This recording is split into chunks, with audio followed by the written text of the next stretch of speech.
안녕하세요. 생명전증과인권 6번째 수업입니다. 오늘도 영상으로 수업을 합니다. 제가 어제 확인해 봤더니 전 세계 코로나 확진자 수가 273만 명, 어제가 그랬습니다. 사망자가 19만여 명입니다. 어마어마하게 많습니다. 근데 이런 통계치는 사실 별 의미가 없습니다. 왜냐하면 국가들이 투명하게 자기를 밝히는 나라는 우리나라 외에는 거의 없기 때문에 실제로는 훨씬 더 많을 거로 추측이 됩니다.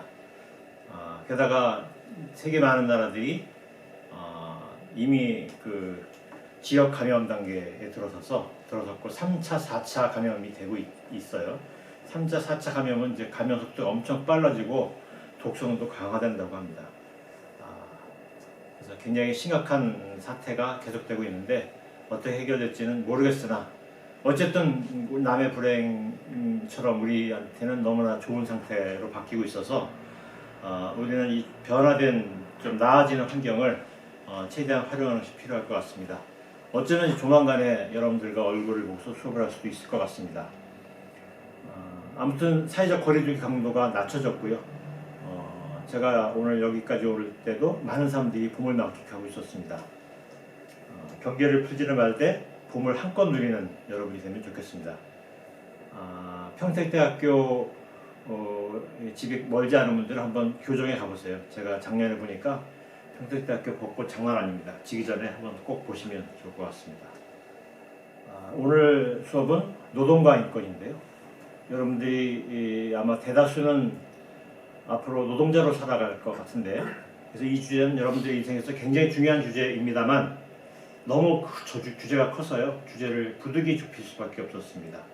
그래서 오늘 다룰 주제는 아르바이트 노동과 인권입니다. 역시 이제 저 혼자 얘기하면 재미가 없을 테니까 제가 또 저보다 훨씬 더 이야기를 잘하는 두 분을 모셨는데요. 두 분 나와주시겠어요? 네.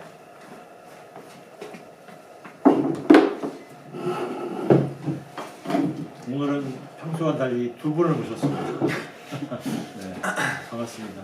반갑습니다. 네.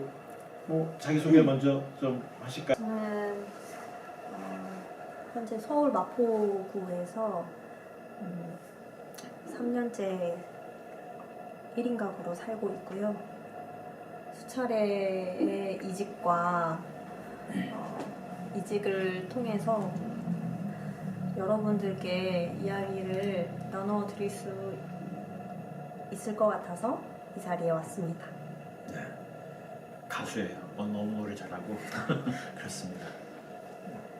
네, 안녕하세요.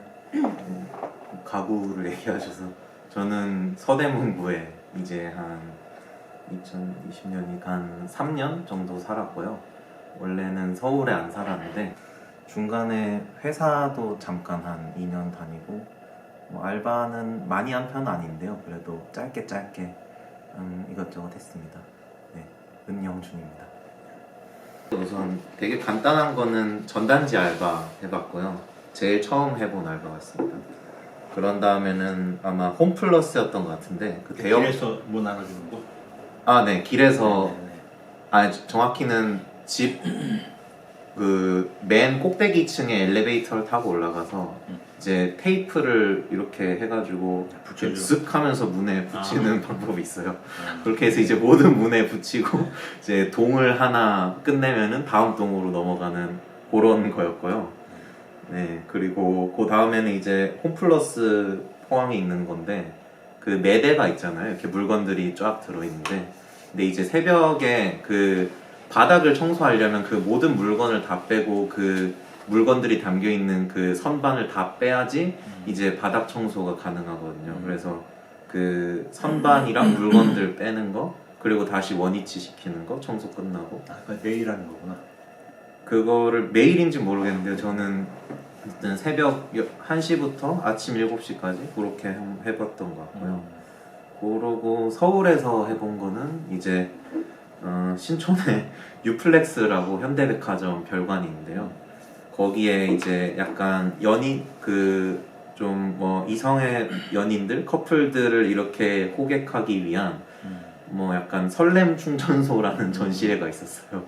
이제 제가 거기 전시회에서 뭐 이제 생화를 거기 활용해가지고 이렇게 막 인스타에 찍으면 예쁘게 나오는 사실 별거 없는데 그런 전시회였거든요. 영양가 없는 전시회인데 저는 일단 연령대별로 좀 얘기를 좀 풀어보자면 일단 20살에는 저도 영준 씨랑 비슷하게 전단지 알바를 한 적이 있어요. 그런데 이제 저는 고등학교 앞에서 단과 학원 홍보를 하는 전단지를 아침에 등굣길에 이제 나누어 주는 그런 아르바이트를 한 적이 있었고, 그리고 21살에는 그 복합 쇼핑몰 안에 있는 키즈 카페에서 이제 안전 요원이고 그 아이들을 이렇게 돌보는 그런 스태프로 일을 했었어요. 그리고 또 22살에는 그 땡땡 문구라고 이제 큰 문구류 취급하는 곳에서 이제 그곳에서 뭐 문구류를 관리를 하고 뭐 이제 진열을 하고 그런 매장 관리하는 일을 했었고요. 그리고 22살에는 저도 콜센터 노동자, 그러니까 텔레마케터 일을 했었는데 저는 이제 인바운드, 아웃바운드 다 동시에 하는 일이었는데 당시에 하루에 기본이 70콜, 80콜을 받았어요. 그런데 이제 아웃바운드를 나가게 되면 이제 한 주 8시간이니까 8시간 동안 100통하면은 한 시간에 8통화를 하는 거예요. 이제 그런 일을 했고, 요즘 코로나 때문에 그 콜센터 노동자들이 얼마나 열악한 환경에서 일을 하고 있는지가 조금 언급이 됐었잖아요. 그래서 너무 마음이 아프고 너무 이해가 갔었어요. 그리고 제가 또 23살에는 이제부터는 사실 아르바이트라고 하기는 뭐해졌는데 이제 저 이전에는 사실은 사대보험이 가입이 되지 않는 상태였는데 이후에는 이제 어떤 정식적으로 채용의 과정이 있었어서 23살부터는 그때부터 제가 이제 서울에 올라오기 시작했거든요. 그때 이제 모 대학의 행정 직원으로 근무를 했었어요. 그때에는 이제 음악 교육을 담당하는 부서에서 직원으로 일을 했었고, 그랬으나 현실적으로 경제적 문턱에서 전전긍긍을 하다가 다시 또 취업을 했죠. 그 당시에 한창 제가 대학원 가겠다고 난리를 쳤었는데 결국 돈 벌러 또 직장을 알아보게 되었었어요. 그래서 들어간 곳은 영준 씨랑 저랑 되게 비슷한 구석이 있는데 지금 들어보니까 삶의 궤적이 비슷한가 봐요. 저는 연애 부분에서도 연애 컨설팅 회사에 또 취직을 했었어요. 그래서 이제 연애 문제로 고충을 겪는 사람들을 상담을 해주고 지속적으로 관리를 해주는 역할을 했었고요. 그리고 그 직장에서 13개월 정도 근무를 하고 나서 지금은 마포구에 위치한 협동조합 카페에서 스태프를 하고 있는데, 사실 이것은 일반적인 그 취업의 과정은 아니었고, 이제 서울에는 뉴딜 일자리라는 이제 일자리 정책이 있는데, 그것을 뭐 마포구, 동대문구, 서대문구 각 이제 또 지역 단위에서 그 모델을 가져와서 지역 주도형 청년 일자리라고 해서 또 이제 지역형 뉴딜 일자리를 만들었어요. 또 하나는 아까 연애 상담사 하셨잖아요. 네. 영준 씨는 이제 대학원 논문이 교회 연애담 논문이에요. 네, 저희 이성의 정말 연애. 비슷하네요. 이성의 연애에 네, 대해서. 네, 이성의 연애에 대해서 네. 이렇게 다뤘습니다. 어떤 비슷한 경력을 많이 가졌는데 두 분이 뭐 저도 이렇게 대학생 시절에 알바 많이 해봤는데 그 지금 이렇게 몇 가지 열거한 것도 여러 개가 되는데 많은 편인가요? 그게 지금 일반적인 학생들에 비하면? 저는 많다고 할 수는 절대 없는 것 같고요. 평균과 적음 사이 혹은 적음이라고 생각합니다. 네. 중간이거나 좀 적은 편이고. 네, 저는 훨씬 더 많이 하는 분들이 많을 거라고 생각합니다. 거기에 실려 있는 개념인데 제가 이렇게 도표를 만들어 왔어요. 이렇게. 아마 내가 이제 이걸 파일로 또 올려놓을 테니까 보세요. 노동자들은 크게 보면 정규직 노동자와 비정규직 노동자로 나뉘잖아요.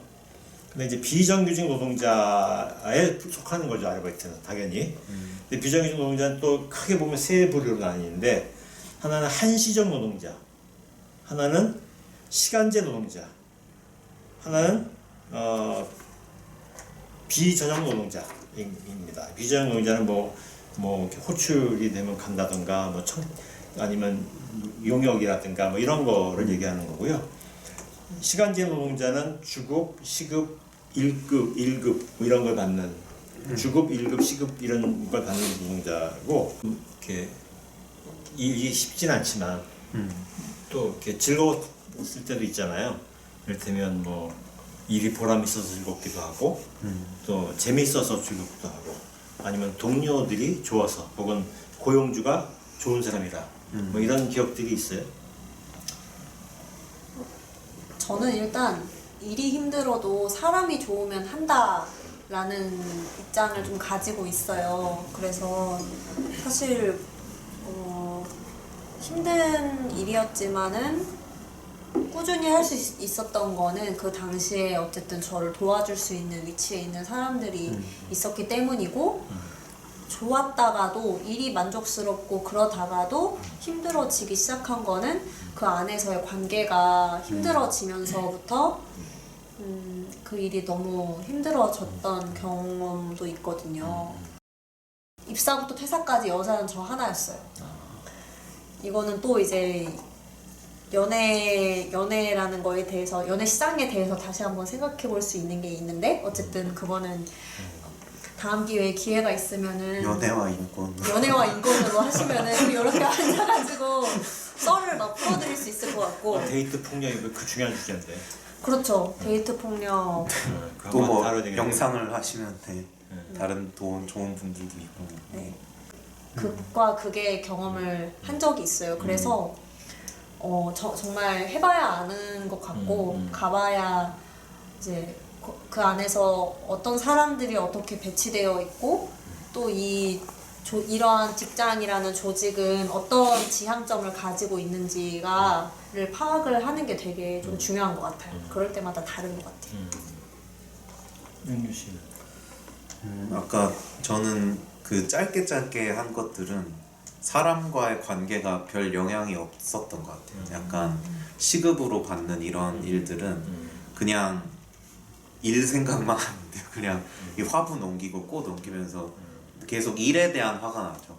이런 허접한 전시에 이런 이성의 중심주의도 되게 허접하게 버무려진 이 전시 약간 이런 식으로 혼자 생각을 하면서 계속 꽃을 옮기고 뭐 수영장에 꽃을 채우고 뭐 침대를 꾸미고 이런 거 하면서 되게 이게 시급으로 하는 혹은 일당으로 하는 일들은 사람과의 관계가 발생하기에는 너무 짧은 근무 시간이기 때문에 그랬는데 조금 길게 하면은 이제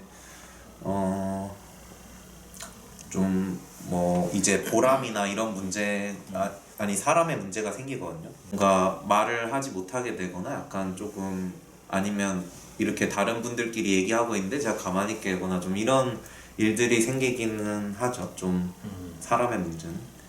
사람의 문제가 제일 컸던 거는 아까 패션 MD 그때였는데 거기에 이제 대표가 제가 예전에 무슨 외부에서 마케팅 수업 같은 걸 들어서 알게 되는데 제가 학업에 대한 약간 회의감을 느끼고 석사 과정 도중에 휴학을 하고 이제 취업을 한 게 거기였어요. 그 사람이 와라 해가지고.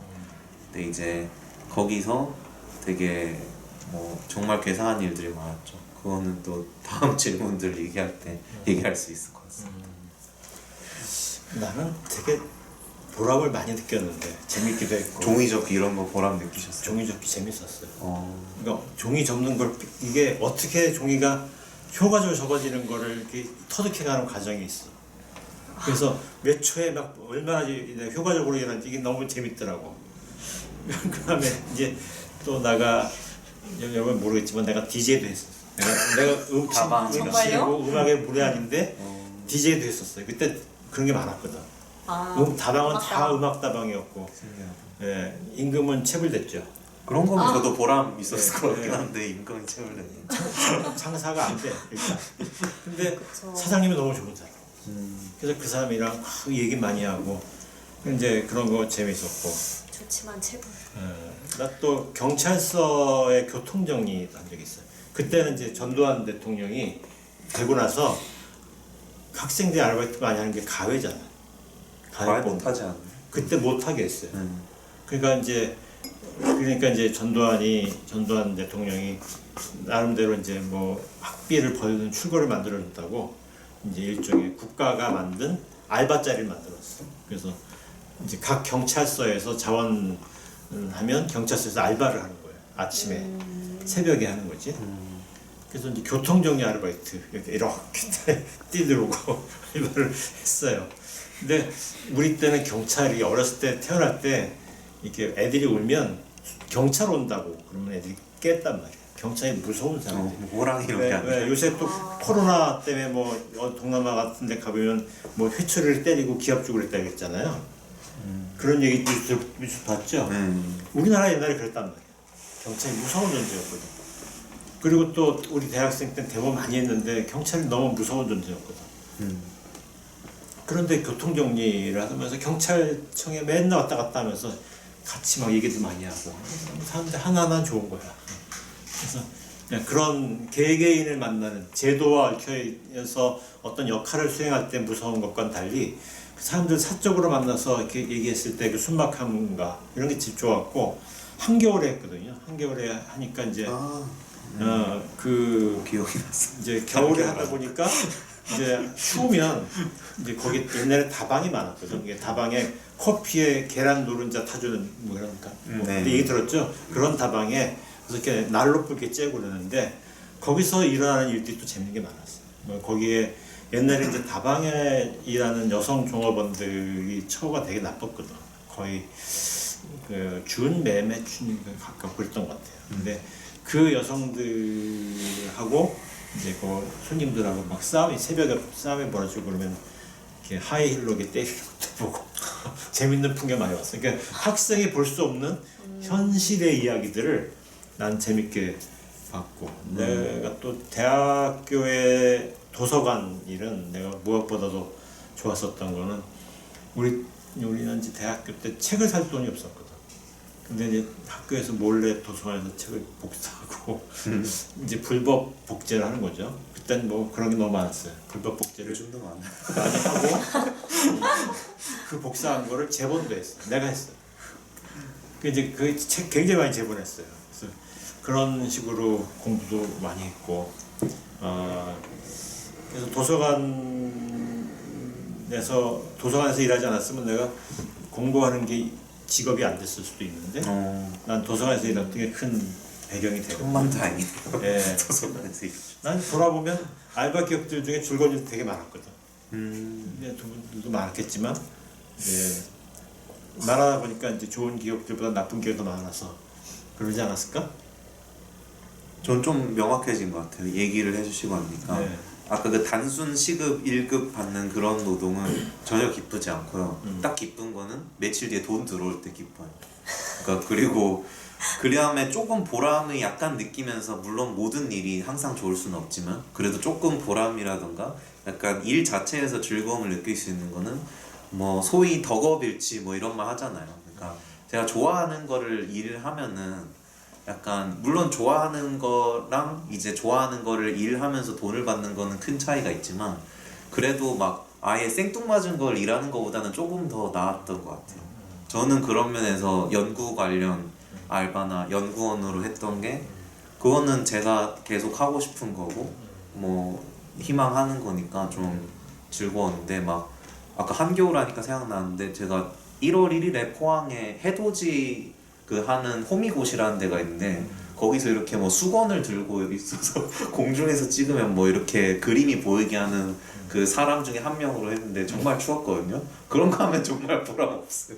정말 너무 춥다 빨리 끝났으면 좋겠다 이런 생각밖에 안 든단 말이에요. 약간 그런 좀 단순 일이랑 좀 기간의 차이도 있을 것 같고요. 네, 그런 것 같습니다. 즐거웠던 기억들 중에는 이제 사람, 동료, 집단이나 뭐 이런 사람들과의 관계가 즐거웠을 때도 있고 자기의 어떤 미래 기획과 연결됐을 때도 좋을 수 있고 뭐 이런 여러 가지 경우가 있겠네요. 네. 이제 그래서 어떤 자기의 어떤 살아가 미래를 위해서 준비할 때 필요한 일을 하게 되면 참 좋은 케이스지. 그거는 이제 좀 경험이 좋지 않은 경험이 있어도 뭔가 이걸 하면 내가 스펙도 될 수도 있고 잘하면 또 좋은 걸 배울 수도 있다 뭐 이렇게 생각할 수도 있으니까 열심히 하는 동기가 될 텐데 그런 게 드물죠? 그게 스펙이라 말씀하셨는데 소위 말 뭐 이렇게 통용되는 단어의 스펙이라고 생각한다면 그게 될 수 있는 알바가 있고 안 되는 알바가 있어요.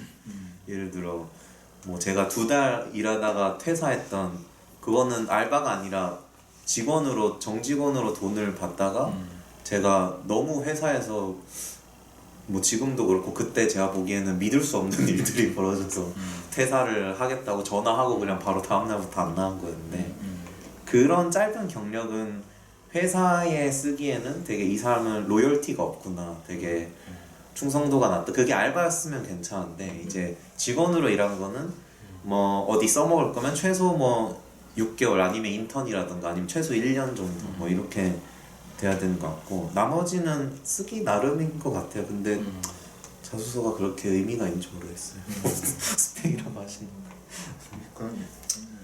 저는 이제 일반적인 취업의 경험이 사실 많지 않은 게 일단은 제가 전공을 음악을 했었고 그리고 저는 그 음악을 그만두기로 결정을 한 뒤로 꽤 오랜 시간 좀 진로에 대한 고민을 했었거든요. 그렇다고 제가 나는 뭐 안정적인 기업에 어디든 들어가서 돈을 벌겠어 라는 것도 아니었고 저 같은 경우는 뭔가 음악 경제적인 이유 때문에 음악을 내가 좀 놓더라도 또 다른 내가 원하는 것을 좀 확인하고 싶었고 거기에 맞는 좀 도전을 해서 경제 활동을 하고 싶다는 생각이 되게 컸어요. 이제 그래가지고 뭐 사실은 이제 지금에 와서 보면은 그때그때마다 이제 돈을 벌어야 하니까 그리고 저 같은 경우는 이제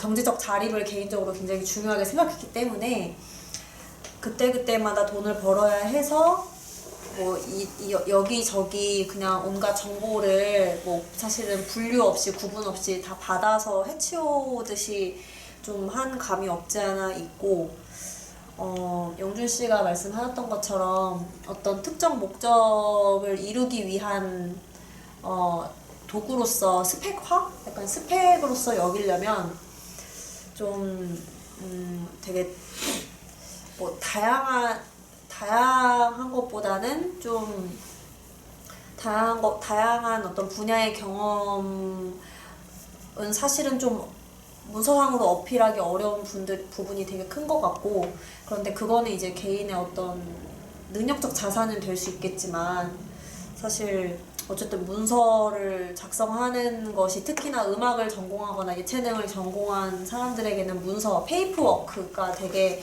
취약할 수밖에 없는데 이제 그런 사람들에게는 더더욱 좀 더 어려울 수 있고 그리고 이제 문서 작성, 그러니까 자기소개서와 이제 어떤 자기를 어필해야 하는 이런 것들이 아직은 뭐 그러니까 신상 정보에 대한 것들은 사실은 이제 좀 블라인드 처리를 하지만 이런 자기의 업적과 실적과 어떤 뭘 했는가 이런 경력적인 부분은 굉장히 중요하게 그걸 어필의 방향으로 얘기를 하잖아요.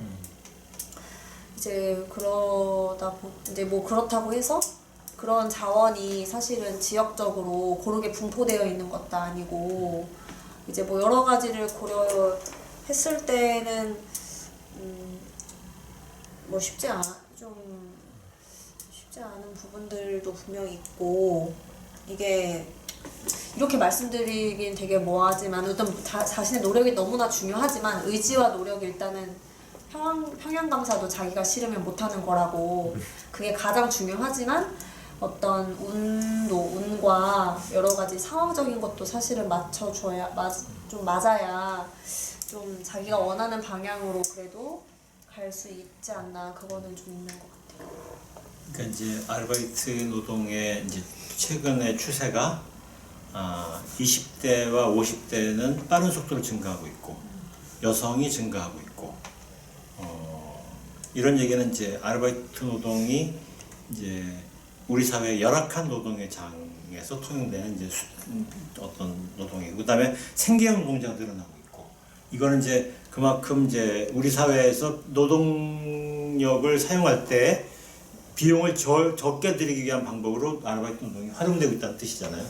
그러니까 이제 숙련성이나 또 뭐 이런 것들이 잘 안 갖춰진 사람들이 일을 하는 곳인 거죠.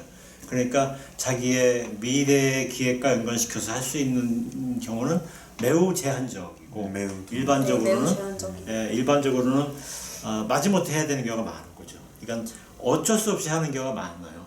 또 아르바이트 노동하는 사람들을 조사해 보니까 주로 이제 가정 형편이 안 좋은 사람들이 훨씬 더 많아요.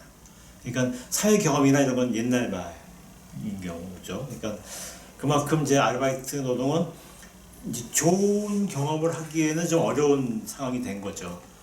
그리고 이제 SNS나 이렇게 빅데이터에 이제 올라온 이제 글들을 갖고 분석을 한 거 보니까 감정 언어들 표현들 나오는 이제 감정 언어들을 조사해 보니까 부정적인 게 훨씬 많아요.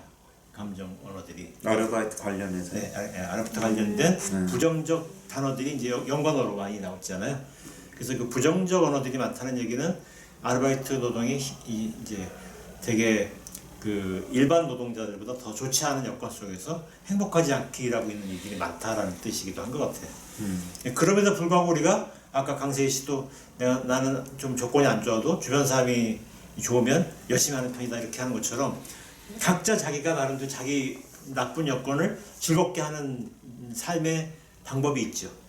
그런 것들은 뭐 필요한 일인 것 같아요. 그러나 동시에 이런 아르바이트 노동이 우리 사회에서 전반적으로 불리한 노동 상황에 놓여져 있다. 법적으로나 여러 가지 면에서. 그래서 그렇기 때문에 이제 아르바이트 노동은 항상 인권의 문제와 이제 깊이 얽혀 있게 되는데 이제 대표적인 이제 불행한 기억도 있을 거 아니야. 아까 뭐 성희롱의 성추행이 이제 추행에 가까웠다고 저는 생각을 하는데 이제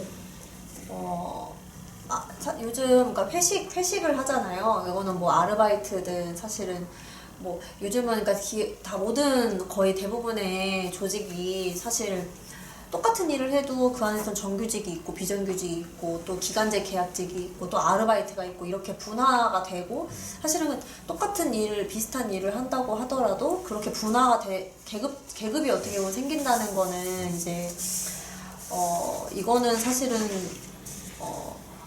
어쨌든 그 제도적 문제가 분명히 있다고 저는 생각을 하는데 근데 이제 저 같은 경우는 그 당시에 되게 많은 일을 했지만은 기간제 계약직이었고 일단은 고용 형태가 정규직이 아닌 비정규직에 속하고 그리고 또 기간제 계약직이라고 말할 수 있을 것 같고 이제 근데 이제 그때 회식을 하는데 이제 노래방을 갔거든요. 그런데 이제 이제 제 몸에 이제 손을 대시는 거죠. 터치를 하시는 거고 이제 제가 그때 저는 이제 그런 경험이 있고 그리고 이제 의상, 그러니까 이제 치마를 입은 경우, 치마를 입고 근무를 하는 경우에는 이제 어떤 시선 처리에 대한 문제라든지 아니면은 그 말을 그 어떤 옷차림을 가지고 꼭 한마디씩을 어떤 평가를 하시는데 그 평가가 뭐 잘 어울린다 이런 게 아니라 어떤 이제 어떤 가치평가에 기반한 이제 미적 기준이나 이런 거에 기반한 이제 평가를 되게 많이 하시는 거죠. 이제 이런 것들을 되게 많이 경험을 했던 것 같고 더 차별이나 이런 것들이 더 교묘해지고 알듯말듯하게 이루어지고 분명하게 사실은 이루어지는 게 아니라 이건 것도 같고 저건 것도 같고 근데 뭐 개인한테 너가 생각하기 나름이다 왜 나쁘게 생각하느냐라는 식으로 얘기를 하기에는 사실은 많은 것들이 너무 교묘하다는 생각을 했어요. 그리고 하나 일례를 말씀드리자면 제가 연애 컨설팅 회사를 다닐 때 이제 제 동료가 고객한테 여성분인 고객한테 이런 단어를 좀 사용했어요. 뭐 고객님은 왜 이렇게 자존감이 낮으세요? 저는 고객님이 꽃이었으면 좋겠어요. 꽃이었으면 좋겠지. 이렇게 꽃이 되셨으면 좋겠고 저는 그런 마음이에요. 뭐 이런 말을 하셔서 제가 거기에 대해 문제 제기를 한 적이 있어요. 이제 근데 하필 그 당시에는 이제 언론에서 그러니까 연예계에서 이제 정우성 씨가 염정아 씨에게 이제 그 어떤 기자회견인지 시사회장인지 거기서 뭐 꽃처럼 아름다우십니다 라는 말을 써서 이제 그 말이 되게 화두가 된 적이 있었거든요. 그런데 이제 그런 어떤 이제 성별에 근거한 어떤 평가하는 말들 이런 것들이 사실은 저는 여성으로서 되게 많은 걸 많이 경험을 했고 좀 그런 것들을 대처하는 데에는 도움이 됐으나 그런데 이제 그런 것들은 사실은 어떤 개인이 뭐 지나고 나면은 미화되고 좋은 이야기일 수 있겠으나 좋은 경험이 될 수 있겠으나 당시에는 많이 고통스럽고 많이 좀 힘들고 어떻게 해야 될지를 모르는 순간들의 연속이었던 것 같다는 생각은 들어요. 저는 여성으로서 겪었던 어려움들은 당연히 있죠. 20살 때 아르바이트를 시작을 했고 또 더 일찍 시작한 사람들도 있고 그쵸. 그리고 20대 초나 뭐 중반 정도 되는 여성들이 성희롱이나 성추행을 이제 느꼈을 때 그것이 그렇다라고 인지하는 경우도 쉽지 않고 어떤 불쾌감을 성희롱이나 성추행으로 인지했을 때도 어떻게 대처할지도 막막하고 그런 걸 대처했을 때 불이익을 당하지 않을 수 있는 안전장치도 별로 없고 그러니까 이제 이게 다 미비한 상태에서 어떻게 해야 되느냐의 문제인 것이 이제 하나 있을 거고 또 지금 반대로 이제 성희롱을 하거나 추행을 하는 사람들도 이게 그런 건지조차도 모르고 하는 경우가 너무 많잖아요. 그렇죠. 사실은 네. 그렇죠. 그러니까 이제 그런 점에서 이제 이런 것에 대한 사회적 각성도 이거 인권에 대한 이제 감수성인데 이런 것들이 필요한데 이런 것들이 다 미비한 상태에 있는 거죠. 그래서 인권에 대한 교육은 이런 것이 문제이다라는 건 사실 직장이나 학교나 이런 데는 의무적으로 해야 돼요. 근데 수업조차도 없어. 수업조차도 인권을 다루는 수업이 거의 없어요. 그 직장도 거의 요식행위만 남아있는 경우가 많고 그 다음에 이제 개인적으로 이런 일들을 겪은 여성들이나 또 남성들도 겪잖아요. 이랬을 때 어떻게 해야 될지를 되게 모를 만큼 너무 어린 나이에 일들이 벌어진단 말이에요. 그러니까 이게 아주 일찍부터 그런 것들은 인지할 수 있도록 교육이 돼야 되는데 뭐 고등학교 때나 중학교 때나 근데 이제 그런 것들이 다 미비한 거 이것이 이제 인권의 아주 중요한 문제인 것 같아요. 아까 말씀하셨던 네. 그 아르바이트 노동자가 사실은 되게 취약한 근로 조건에서 일할 수밖에 없는 게 있잖아요. 그 조건 자체가 사실은 더욱더 어떤 판단을 해야 할지 내가 정말 내가 무언가를 문제 제기를 했을 때 안전성을 이제 보장을 받을 수 있는 건지 사실 그런 것들을 전혀 고려할 수 없는 어떤 근로 환경이라고 저는 좀 생각을 하거든요. 그래서 이제 그렇게 뭐 비정규직화 혹은 뭐 이렇게 자꾸 계약직화, 뭐 아르바이트 노동자의 형태가 강화되는 방식은 사실 그런 문제점들을 좀 나올 수 있다라는 생각은 되게 들어요. 거기다 이게 생계형 알바인 그렇죠. 경우는 그만두기 힘든 거야. 그죠? 그래서 그런 어려움이 있다. 또 뭐 다른 어려움들 또 얘기하실 분도 있어요? 네. 카메라 보고 제가 네네. 나가서 그 말이셨구나. 네.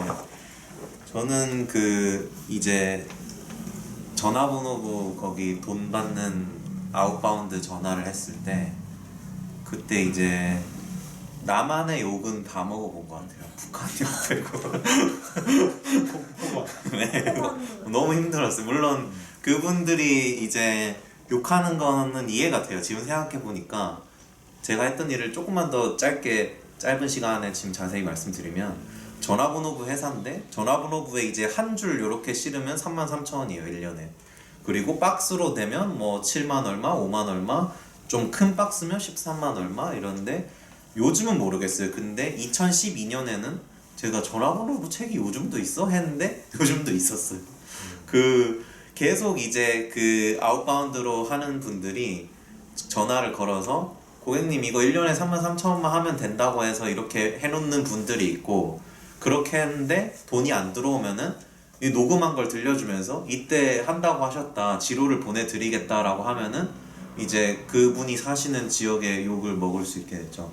그래서 되게 다양한 폭언을 들어봤고 그러면 내가 언제 했어 이랬는데 뭐 그럼 녹음을 틀어주게 돼 있어요. 그 매뉴얼이. 제가 틀어줘요. 그럼 더 화를 내세요. 그러면 사실 이게 약간 좀 지금 생각해보면 좀 낚시성 그런 게 있단 말이에요. 뭔가 전화번호부 누가 보냐 뭐 이러면서 그 사람들도 막 항변을 하세요. 근데 어쨌든 한다고 하셨으니까 뭐 사장님 좀 이렇게 이거 지로 용지를 보내드리겠습니다 뭐 이런 식으로 하는데 그때 되게 폭언 이런 게 있으니까 저는 한 몇 번은 그 제가 걸어야 되는 리스트에 안 걸고 근데 그 리스트에서 돈이 들어오면 그 인센티브가 5% 저한테 들어와요. 그때 시급이 꽤 높은 알바였어요 당시 기준으로. 아무튼 저는 그래서 친구한테 막 전화 걸고 막 일하는 척 막 너무 힘들어서 그랬던 적 있었던. 지금 생각해보면 별거 아닐 수도 있는데 그때는 욕먹는 게 좀 쉽지 않았다. 폭언이라는 것은 이제 이렇게 그 전화를 거는 그런 이제 텔레마케터도 폭언을 많이 겪었지만 이제 편의점 알바에 이제 조사를 해보니까 편의점 알바 노동자들도 제일 많이 겪는 어려움 중에 하나가 폭행이에요. 예, 그러니까 이제 폭언이라는 건 그만큼 이제 이 알바 노동자들이 많이 겪는 아주 일반적인 경우인데, 이제 내가 온라인에서 물건을 사거나 뭐 어디 회원 가입하거나 이때 이제 공짜로 할 때 내 신상 정보를 하게 하잖아요. 그때 그 정보들이 이제 마케터들에게 이용이 되는데, 실제로 이제 텔레마케터들이 요새 얼마나 체계적으로 되냐면 내가 나한테 전화를 해갖고 어떤 말들까지 매뉴얼이 있는데 어떤 말들까지 했느냐 그런 것들에 따라서 이 사람의 영업 실적이 반영이 돼서 그거에 따라서 이제 자기 수당이 나뉘어진다 그래요. 그러니까 내가 이제 그걸 그 경험했었던 지인한테 듣고 나서는 텔레마케터 소리가 너무 듣기 싫은데 들어야 돼. 그래서 내가 주로 이제 글 쓰다가 들을 때가 많거든요. 보험가입하라고 할 때. 글 쓰다가 하면 전화 한쪽에 놓고서 듣지는 않으면서 켜놔. 그대로. 끄지 않고. 그냥 들어줘야 돼. 그러니까 이게 서로 불행한 일이죠. 이런 식의 마케팅이. 근데 나는 또 뭐 어디 돈을 안 들이고 이제 온라인에서 뭔가 혜택을 받았으니까 내 정보가 이렇게 나간 거니까 내가 또 거기에 공조한 것이기도 하잖아요. 그래서 이제 그런 식의 문제점들이 우리한테 이제 있고 또 그걸 이용하는 자본도 있는데 그런 취약한 부분에서 텔레마케터들이 일하다 보니까 사람들의 이제 그 어떤 나쁜 감정의 대상으로 표적이 돼서 공격을 당하는 것이겠죠. 네. 그렇더라도 이게 폭언이라는 것이 이게 얼마나 안 좋은 것인가를 사람들이 느끼게 되는데, 왜냐면 폭언으로 인한 질환이 너무 많거든요. 그래서 이런 나 폭언하는 사람들은 하는 걸로 자기는 무슨 배설하는 느낌을 가졌을 수도 있고 그냥 아무렇지도 않게 하는 수도 있지만, 겪는 사람에게서는 굉장히 필요 이상의 상처로 남기 때문에 이 폭언은 너무 조심해야 되는 일인데, 이 폭언했다고 무슨 뭐 잡혀가는 일도 별로 없고, 그래서 이제 그게 참 문제입니다. 그렇지만 폭언은 최근에는 이제 폭언하면 고발돼요. 그러니까 폭언하지 마십시오. 이게 여기 학생들도 폭언의 가해자일 수 있다는 거 조심하셔야 되고, 그다음에 알바 노동자들은 폭언의 집중적인 대상이 되고 있어요. 특히 서비스업에 종사하는 사람이 알바 노동자 많기 때문에 그런 점에서 폭언은 굉장히 조심해야 된다, 이런 생각이 듭니다. 또 뭐가 있나요? 폭언, 성희롱, 성추행. 좀 다른 건데요. 제가 논문 제목은 기억이 안 나는데 텔레마케터들 이제 여성분들이 많으시잖아요. 근데 거기에 이제 흡연자 비율이 되게 높고 흡연실이 설치가 된 경우가 되게 많다고. 그래서 어떻게 보면 노동자들의 스트레스를 좀 이렇게 관리하는 하나의 기제인 거죠. 그러니까 텔레마케터들의 흡연실이 따로 있다. 그렇게라도 되게 많이 있고 흡연자 비율이 굉장히 높다라는 거에 관한 어떤 뭐 사회의학적 그런 논문이 있었다고 들었는데 정확히는 기억이 안 나요. 흡연을 통해서 몸에 건강에 안 좋은 일인데 어쨌든 흡연을 통해서라도 스트레스를 견뎌내야 되는 상황이군요. 휴게실은 반드시 있어야 할 텐데 휴게실도 없는 데가 많으니까. 대학교 청소 노동자 그런 휴게실이 없는. 네. 또 뭐가 있을까요? 불행한 기억들과 얽혀있는 인권의 문제들. 이거랑 엮어서 하는 건가요? 네. 그러면 이게 좀 너무 길어서 제가 적어온 게 있는데요. 제가 아까 MD로 일했다고 했던 적이 있는데 이게 좀 되게 길어서 제가 퇴사하면서 적어놨던 게 있어요. 그래서 적어놓은 게 있는데 이 사람 되게 말을 많이 했어요. 너는 일과 삶을 분리시키지 마라. 집에 가서 잘 시간도 없다. 이런 얘기도 하고 왜 야근을 안 하냐 하면서 출퇴근 시간을 이 사람 핸드폰으로 확인할 수 있어요. 대표가 이게 띡띡 찍으면 그냥 어플에 다 기록이 남거든요. 그래서 10시 출근 7시 퇴근이 이제 규정인데 너는 왜 야근을 안 하냐 이러면서 그냥 남아서라도 할 걸 생각해 봐야 되지 않겠냐. 주말에 그냥 나와라. 이런 얘기도 하고. 그냥 되게 그런 얘기를 하고 특근을 가는데 수당이 없었던 적도 있고. 또 연휴에 술 먹자고 전화한 적도 있고. 이건 되게 좀 어떻게 대응해야 될지 잘 모르겠더라고요. 그런 적도 있고. 그리고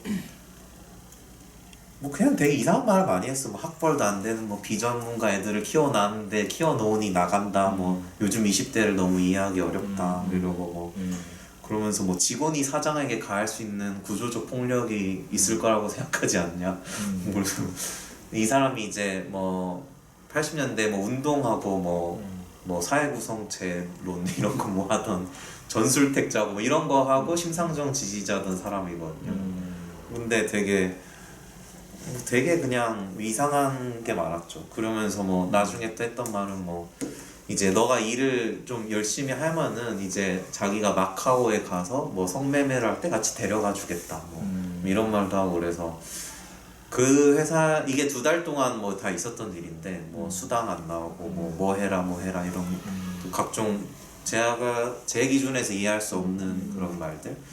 그래서 나중에는 너는 생각이 많은 애니까 사회적 기업을 가는 게 어떻겠냐 이런 말을 했는데 무슨 말인지는 잘 모르겠지만 어쨌든 그래서 바로 퇴사를 하고 이제 그냥 근데 이 일도 그냥 되게 그러니까 이게 하나가 마음에 안 드니까 다 한 번은 양말 공장에 가서 양말 포장만 한 8시간 하고 그래서 내가 뭐 하러 왔지? 그래서 연봉은 2,100이었거든요. 이거 할 바엔 복학하는 게 낫겠다. 약간 지금까지 겪었던 일들이랑 모든 게 합쳐지면서 그걸 다시 석사가 좀 돌아가게 됐던 것 같아요. 그러니까 이제 폭언에는 욕설만 폭언이 아니고요. 이제 언어 폭력들, 넓은 의미 언어 폭력들이 다 폭언에 속한다는 거. 이제 그거는 이제 굉장히 중요한 항목이고, 그다음에 이제 CCTV 같은 거로 감시하는 거. 지금 아까 그런 얘기 했잖아요. 그 CCTV 감시도 알바 노조의 문서들, 알바 노조가 얘기하는 그 이제 어떤 인권 침해 경험들 중에 가장 많이 나온 것 중에 하나가 CCTV 감시예요. 그래서 CCTV뿐 아니라 다양한 형태의 감시들이 있죠. 네, 그 대표적인 게 CCTV를 통한 감시인데, 그런 감시도 그 일종의 인권에 중요한 문제점이 된다라는 거. 그리고 뭐 휴게실 설치한다는 거, 뭐 이런 다양한 것도 있지만, 동시에 기본적으로 알바 노동자에게 중요한 게 뭐냐면 임금 문제인데요. 이제 임금 체불 그런 경험도 있으시죠? 저는 이제 경험이 있는데, 그래서 그 당시에 이제 한 달 정도 체불의 경험이 있어요. 물론 이제 사실 경우에 따라서는 이 한 달이라는 기간이 크게 느껴지지 않을 수 있지만, 당시에는 사실 엄청 불안했거든요. 그러니까 이제 돈을 받지 못하면 어떡하지도 있지만, 이 모든 전 과정이 다 저에게 스트레스인 거예요. 스트레스고 의욕을 떨어뜨리고, 이제 그 일에 대한 마음을 되게 많이 쉽게 하고, 이제 이런 것들이 있었고, 근데 이제 그런 것들을 사실은 이제 요즘은 이제 그래도 예전보다는 계속 더 말을 하게 되고, 또 이제 이런 임금체불 관련한 어떤 그 사회적으로 이제 도움을 줄 수 있는 기관이나 아니면 뭐 고용노동부나 이런 곳에서 이제 뭐 많이 도움을 받을 수가 있기는 하지만, 그래도 사실은 겪기 전에는 사실은 모르고 사는 경우들이 대부분 좀 많이 있는 것 같아요. 약간 내가 겪어보지 않으면 사실은 잘 모르는 상황에서 있다 보면 사실 잘 모르니까 이제 뭐 임금 체불과 어떤, 그래서 이게 그 수직 이동이 불가능한 세상이라는 게 좀 굉장히 비극이 아닌가라는 생각이 좀 많이 들었어요. 그러니까 수평 이동은 되는데, 그러니까 중소기업에서 스타트업으로, 스타트업에서 중소기업은 되는데, 혹은 수직 이동은 위에서 아래로만 내려오는 경우는 되는데, 가끔 뭐 대기업에 있다가 무슨 스타트업으로 이렇게 무슨 갑자기 뭐 가는 그런 경우는 되는데, 이렇게 위로는 갈 수 없다라는 거를 이미 간파하고 있다. 이 청년들이, 구직자들이 이 수직 이동이 불가능한 세상이라는 것을 간파하고 있다. 근데 아까 노동자 계급 자녀들이 학교를 가도 재생산되고 안 가도 재생산되는 것처럼 간파는 제약에 부딪히니까, 이게 좀 되게 알바를 통해서 어떤 계급과 노동 이렇게 좀 더 살펴보면 너무 비극적인 얘기일 수도 있지만 좀 이런 그림이 펼쳐지지 않나라는 생각을 좀 해봤습니다. 맞습니다. 저는 사실 많은 이제 앞으로 이제 살아가시면서 여러 가지의 사람도 겪고 일을 겪으시겠지만, 이제 현재 지금 뭐 국가적 차원에서나 또는 지역적 차원에서는 청년이라는 세대를 지원해주는 방식을 되게 많이 고민을 하는 것 같아요. 그건 너무 다행인 일인데, 그것이 이제 어디에 초점을 맞춰서 어떤 방식으로 청년을 지원하고 구직을 돕는지는 지역마다 되게 많이 다른 것 같거든요. 아마 평택대학교라고 하셨으면 여기가 아마 경기도에 속할 거고, 사실 영준 씨랑 저 같은 경우는 서울에 있기 때문에 서울의 청년 정책과 또 경기도의 청년 정책은 또 많이 다르기도 해요. 그리고 이런 노동 현장에서 인권을 다루는 문제에 대해서도 이제 어떤 이슈나 결이 되게 많이 다를 수 있어요. 적어도 현재 경기도에서 이번 코로나로 인해서 이제 재난지원금이나 혹은 구직 아마 이제 근로장려금이라든지 정말 사실은 저도 다 알지 못하는 국가의 시도들이 분명 있기는 하거든요. 그게 뭐 정말 실질적으로 도움이 되느냐 안 되느냐를 떠나서. 그래서 이제 그런 정책이나 정보들을 혹시 지나가시더라도 보게 되거나 아니면 어디서 나한테는 내 얘기가 나한테는 해당이 안 될 것 같은데 라고만 여기진 마시고 생각보다 시도들은 꽤 있어요. 그런데 이제 그것들이 여기까지 나한테까지 이제 다 오는 것이 사실은 되게 자연스럽지 않고 아직은 그것이 미비한 것들인데 이제 그런 어떤 청년이라는 카테고리와 이런 실업난에 대한 카테고리에 대한 정보나 혹은 소식 같은 거를 뭐 꼭 팔로우업을 하시는 것도 충분히 도움이 되실 것 같아요. 이제 그런 거를 꼭 말씀을 한번 드리고 싶었고, 그리고 이제 분명히 이번에 뭐 재난지원금이나 이제 구직 어떤 급여나 이제 여러 가지 부분에서 되게 억울한 일을 겪을 수도 있고 또 소외의 경험을 겪으실 수 있는 분들도 계실 텐데 그런 분들은 너무 이제 그러니까 그냥 마음속에만 앓지 마시고 그냥 이제 뭐 고용노동부라든지 아니면 주변에 그 지역구에 있는 청년 일자리 센터라든지 어디든 그 센터나 기관을 귀찮게 하셔서 꼭 소외를 혼자만의 문제로 가지고 가지 않으셨으면 좋겠어요. 그게 되게 중요한 것 같아요. 고맙습니다. 또 평택대학교에는 인권센터가 있어요. 그러면 네, 거기 선생님들 많이 네. 귀찮게 하시고 네, 교직원들 많이 귀찮게 하세요. 학교 인권센터에 가서 상의를 먼저 하시는 게 좋을 것 같기도 합니다. 마지막은 이제 숙제에 가는 건데요. 아직도 이제 제가 숙제에 대한 거 안 하시는 분들이 있어요. 매우 잘 하시는 분들도 있는데 숙제는 이 영상을 보시고 5줄 이상의 코멘트를 주는 건데 보니까 쪽지가 2000자까지 가능하더라고요. 5줄부터 2000자 사이에 써서 보내주세요. 굉장히 폭이 넓은. 네, 그러면 이제 거기에서 일부 잘 쓴 학생들이 있어요. 그 코멘트 잘하는 학생들 제가 보너스 점수를 드립니다. 그게 한 학기 되면 엄청나게 커요. 그래서 그 숙제를 꼭 하시기를 바라고요. 지난 숙제들 안 하신 분들은 지난 숙제들도 해서 보내시길 바랍니다. 그 다음에 시험은 제가 학교 보니까 5월 중에 시험을 본다고 그건 이제 각 과목의 선생님들이 알아서 정하십시오 이렇게 시험이 따로 없고 이렇게 돼 있더라고요. 저 시험을 볼 겁니다. 제 시험은 교실에서 안 봐도 돼요. 어차피 교실에서 보나 교실 안 보나 똑같아요. 제가 세 문제를 드릴 거고요. 세 문제는 지금 인권의 문제, 시사적으로 떠오르는 인권 문제들을 가지고 문제를 낼 거예요. 그 중에서 태길해서 제가 보내드리는 A4 용지 한 장짜리에 답안지가 있습니다. 거기에 한 면, 딱 한 면, 2면 쓰시면 감점됩니다.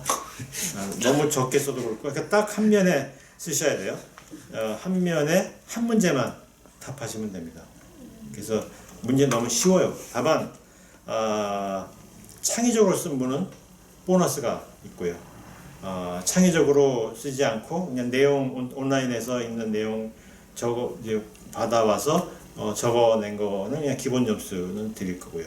그다음에 표절에 가깝게 문장조차도 자기 주장이 아닌 표현들 그런 분들은 찾기가 너무 쉬워요. 왜냐하면 그런 학생들이 이제 문제를 내면 답안지 내용들이 문장까지 비슷한 사람들이 많아요. 그건 이제 온라인에서 그대로 옮기면 뭐 따온 거죠. 그런 또 제가 원래 전문이 그 텍스트 비평이에요.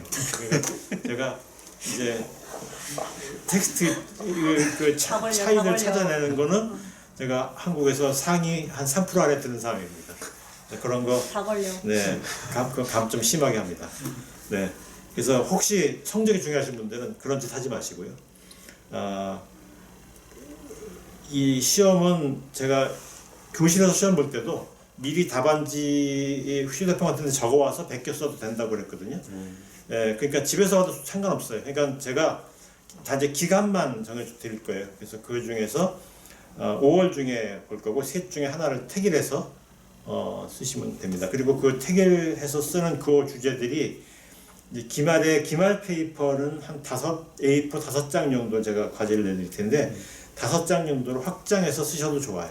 그러니까 이번에 중간고사는 기말고사를 기말 페이퍼를 쓰기 위한 준비 과정이라고 생각하시고 해보시면 더 좋을 것 같습니다. 아무튼 그건 제가 5월 돼서 공지해 드리겠습니다. 오늘 수업은 이것으로 마치겠습니다. 네, 고맙습니다.